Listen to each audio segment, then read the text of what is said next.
Donc, on a vu toute la partie des membres supérieurs. Maintenant, on va voir le buste. Donc, on va travailler à l'avant, mais on va aussi travailler à l'arrière. Pour ça, pareil, on peut utiliser tous les ustensiles. À savoir, on va commencer par l'élastique parce que les exercices seront un tout petit peu différents. Alors, avec l'élastique, ce qu'on peut faire, hop, on le ramène derrière. Vous voyez bien à travers le miroir. Donc on ramène derrière, on garde la même position. Et ce qu'on peut faire, on ramène en soufflant, d'accord? On inspire et on souffle. On inspire et on souffle. Ici, au niveau des épaules, je ne suis pas crispé, hein. Je suis détendu au niveau des épaules. J'écarte et je ramène. C'est un mouvement qu'on peut appeler le mouvement du papillon qu'on va retrouver en musculation, hein. Je souffle. Voilà. Je souffle. Alors, pour ce mouvement, ce qui est important, c'est de garder la cage thoracique à chaque fois contractée, enfin pas contractée, mais exposée. D'accord? Donc là, je vous l'ai montré de cette manière-là. Si vous voulez vraiment travailler correctement, vous allez l'exposer.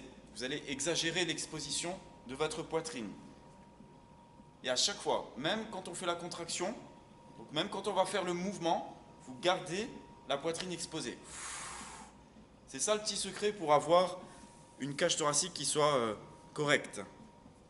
Et bien sûr, où on va travailler correctement le mouvement. On est là.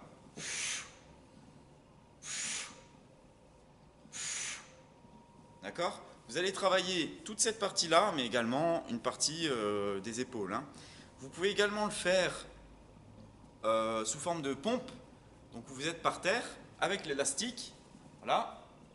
Imaginez que je suis par terre, que j'ai le sol ici, et je souffle.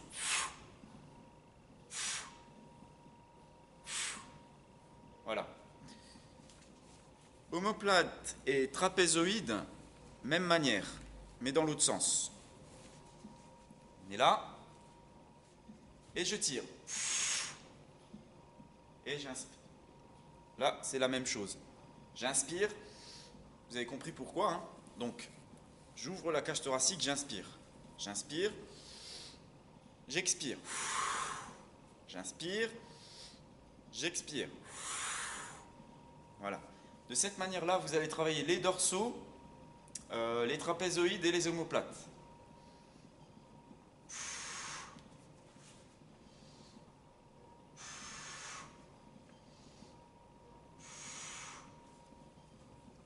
Avec un élastique, c'est l'idéal. Maintenant, avec des poids, le fait de travailler avec du poids, le mieux, ce serait de travailler au sol. Donc je vais le montrer au sol parce que faire ça, vous allez beaucoup plus travailler au niveau des épaules qu'au niveau du buste. Faire ça, ça demande de garder la charge, vous voyez, de garder la charge en contraction. Donc c'est pas ce que je demande sur cet exercice-là. Pareil, au niveau du dos, faire ça, ça va vous permettre effectivement de travailler, mais vous n'allez pas descendre jusqu'aux dorsaux. Vous allez juste rester dans cette partie-là, donc les trapézoïdes. Néanmoins, vous pouvez quand même le faire, hein, ça travaille quand même, mais pas la partie qu'on regarde dans cette vidéo-là. Alors, je vais changer d'angle pour la caméra pour que vous puissiez voir comment on peut travailler au mieux avec un poids au niveau du torse. Donc, je vais mettre au sol.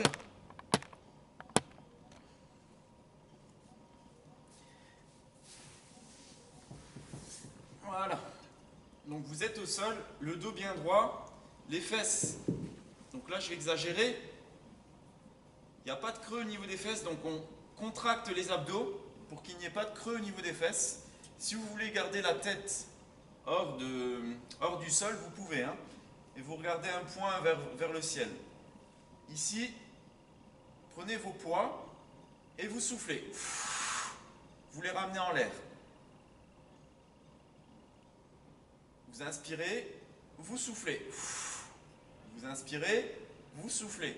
Si vous voulez augmenter la difficulté, voilà. Vous allez mettre les bras en croix et vous soufflez. J'inspire, et je souffle.